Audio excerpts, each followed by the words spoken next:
Hello and welcome, ladies and gentlemen. My name is Cathalowin, and I'm going to change things up a little bit.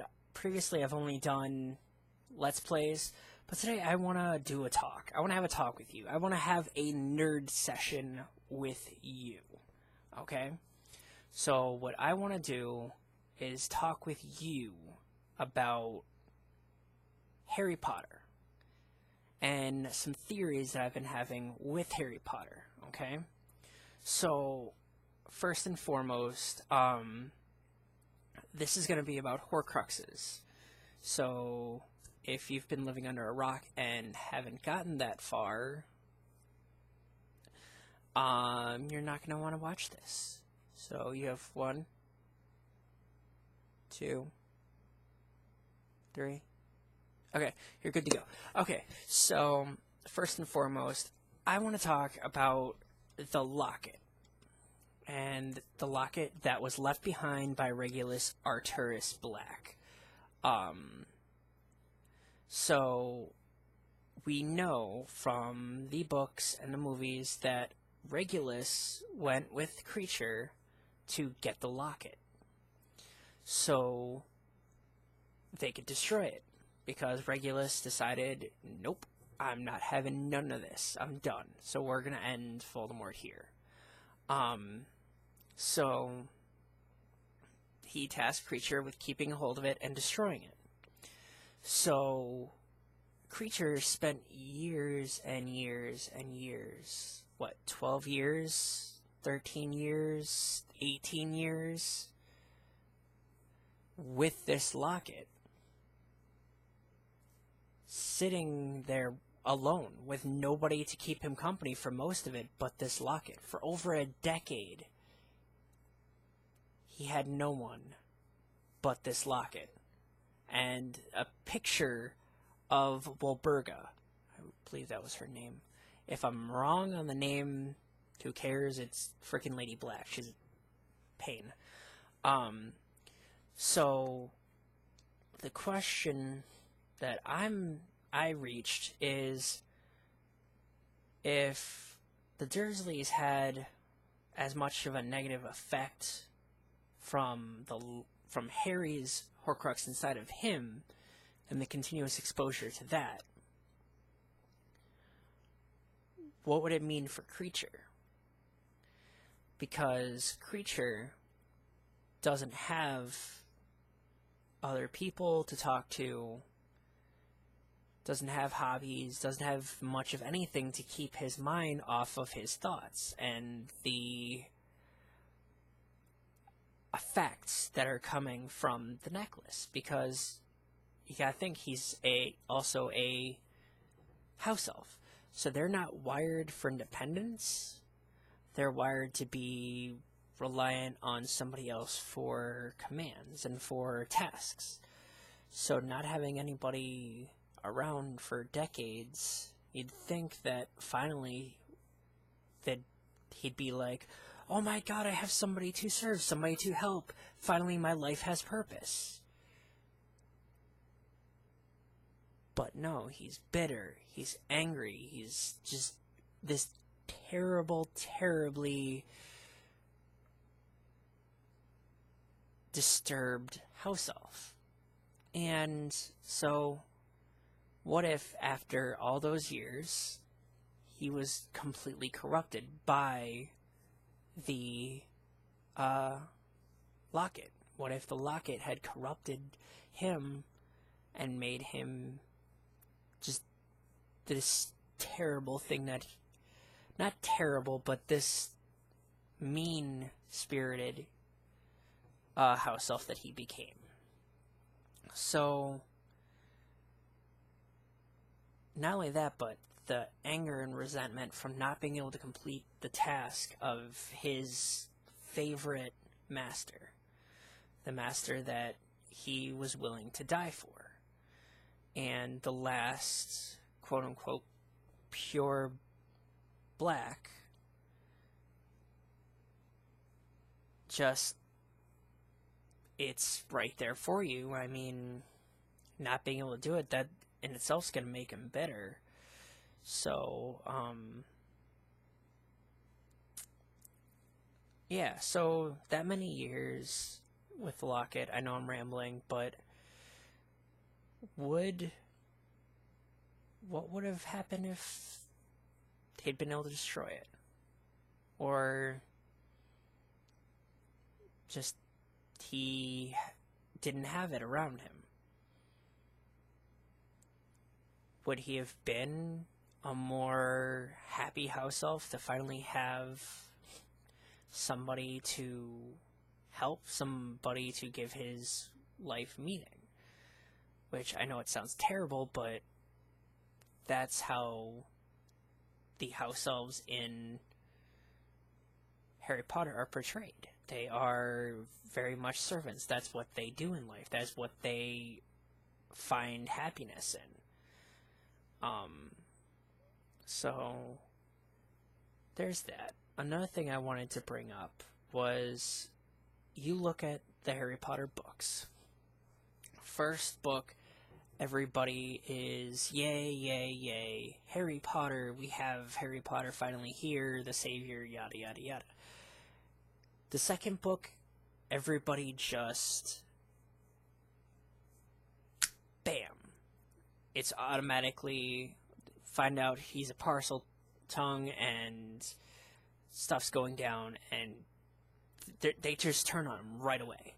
Like, no second thought, no nothing. And then on top of that, you gotta think about the fact that he saved the school in book 1, year 1. Okay. They turn on him, whatever, he saves the school again. So twice in 2 years, he saved the school. Book 3. Sorry, not used to doing this with the camera. So book 3, you sit down and you've got everybody's just afraid for him because they're afraid that Sirius Black is going to kill him. Okay. So they get afraid for him. Oh my god, we have to protect yada yada yada. And book 4, the Triwizard Tournament. Everybody just seemed to turn on him. Everybody was just like, he's a tension hog. Like, even Gryffindor was all against him until he started winning, and then everybody was like, yay, we have a winner, yay, yeah. And then they went back to hating him again. And it's like, okay, these are your housemates, and you're basically a school champion for their house, and they're hating on you? Like, really? And then, okay, he wins the Triwizard Tournament. Yay, eternal glory and riches and so on and so forth. Book 5. Bam. Everybody, oh, the Daily Prophet says, and the Ministry says, you're crazy, and you're just attention seeker, and this, that, and the other. Well, you've been around him, this is your 5th year together now. If you don't know somebody well enough to know whether they're this attention seeker or not, considering the fact that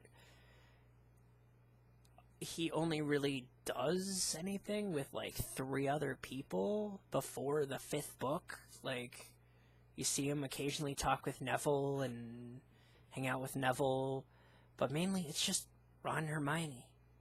That's it. He doesn't really talk to other people.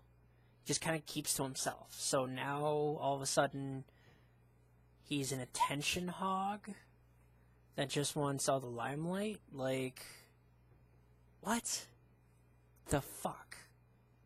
Pardon my language, but just that annoys me. Okay. And then you look at 6. 6, everybody is all, like, back to normal and afraid because Voldemort's back and yada yada yada.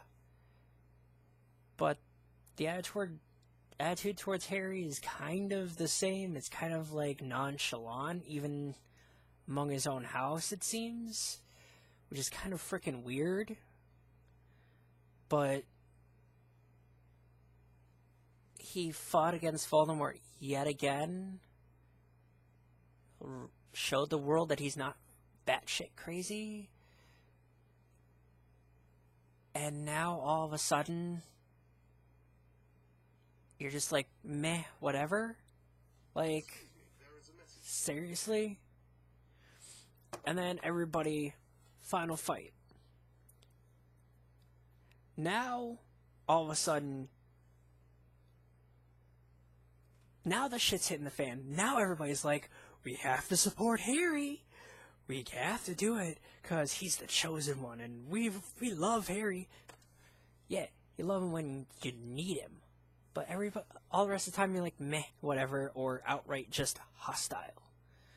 And my theory for it, especially with Gryffindor, is they're reacting to the Horcrux as well. Because you think about the fact that they have been in this tower with him for years. At this point, they've been with him in the same tower for 6 years in close proximity. And a lot of these other people, at least in his year, are sharing classes with him for 6 years. And the Quidditch pitch, and the library, and all these other places that he's giving off this ambient energy from his Horcrux. From this Horcrux, let me rephrase that. So, imagine how the story would have changed without that Horcrux inside Harry. Just think about it. Because Ron, I'm going after Ron here, and people are going to hate me for it, but it needs to be said. Ron is a shitty friend. He really, really is. Like, when he wants to be, he can be a good friend, but a lot of the time, he's seriously a shitty friend. Like, the shit that he says to Hermione, the fact that Book 4, Book 7, part of Book 6, he's pretty much alienating Harry Potter, like, his best friend and pretty much another brother for him. This person who he's fought with. This person who he's stood beside, who supported him, who's saved him. He's just kind of thrown him to the wayside. I mean, and Ron, his biggest quality is his loyalty to his family. Because he doesn't like Percy. He, at several points, says that he hates Percy. But you fuck with Percy, he will kill you.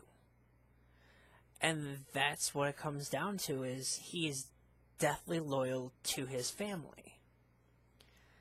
And to an extent, Harry and Hermione are family. Like, from book 1, first day on the train, they become friends. By Christmas, they're pretty much the best of friends. They are brothers. They're darn near inseparable. Harry starts getting the Weasley sweaters. They save him from his uncle and aunts. They take him in over the summers. They take him to the Quidditch match. And Harry tries as best he can to help give back. At several points, he offers to try and, give Harry, or have Harry give people stuff, but they're proud, and a lot of people that I've talked to don't seem to realize that for Harry, he's not trying to belittle or anything these people by who he sees as family by giving them money and buying them things. He's not saying that they can't do it. It's the fact that he finally has money, and you can tell he doesn't know how to really show affection in a positive way. I mean, yeah, he's always helping everybody, but really his social skills are seriously lacking, which I can totally empathize with because I suck at social skills, but not the point. But so he's, in his own way, he's trying to show his love and his affection for these people by trying to offer to buy them things and to give them money for helping him out and for basically being family for him, because he realizes he has this money that he's not going to be able to spend. But, well, I mean, he could spend it, but he's not going to be able to spend all of it in whatever time it is until he becomes an adult. So he wants to be able to help the Weasleys because he does know that they don't have this money. And Ron's jealous of that. Ron's jealous of the fact that he has the money, he has the fame, all these people like him and everything, and he's so famous, but that in itself is Ron's undoing. Because his jealousy is what makes him a shitty person. Because he does get jealous so easily, but again, it's understandable given the fact that he is such a large family. All of his brothers have something going for them. Percy has the whole thing with the ministry, and he's driven, and he knows what he wants to do with his life. You've got the twins that are always together, and they have each other, and they're constantly pranking, and they know what they want to do with their life. Charlie. Charlie works for the Dragon Reserve with dragons. He's doing what he loves. And he was head boy, and yeah, I believe he was head boy. Or was it Bill who was head boy? Either way. I believe Bill was head boy and Quidditch captain, and yada yada yada, and now he's a curse breaker for Gringotts, and now all of the rest of his family, all the guys in his family, have a direction, have something that makes them stand out. And his sister is, well, the little sister and the baby, so she gets all the affection, all the attention. But Ron's main thing that he can do is he's really good at chess. Like, abnormally good at chess. So, like, he's not motivated. He doesn't have a direction that he wants to go in life. I mean, you look at 6th year, and he's like, I guess I could go do this, or I guess I could go do that, but he doesn't really have a direction, and he's got potentially 1 year left. Sorry, 5th year. He's got 2 years potentially left at Hogwarts, and he doesn't know where he wants to go with it. He just wants to coast through and get by. So, I mean, he's got a lot to be jealous for, because Harry does have the fame, he has the money, his brothers have all the stuff going for them, and his sister has the skill. Because if that bat bogey is even a quarter as bad as it says in the books, I don't want to be anywhere near her when she gets mad. I don't envy Harry, just saying. So that is my rambling Harry Potter theory of the day / whatever. So again, my name's Cathalowin. Please leave your comments, messages, tell me what you think about Harry Potter in general, or my theories. If you've got problems with them, issues with them, tell me. I mean, I would love to have a full-on discussion / debate about pretty much anything Harry Potter related. So I'm gonna let you guys go. It's already been 20 minutes, so kind of a long video, longer than I had planned. So thank you, and afternoon, good evening, and good night.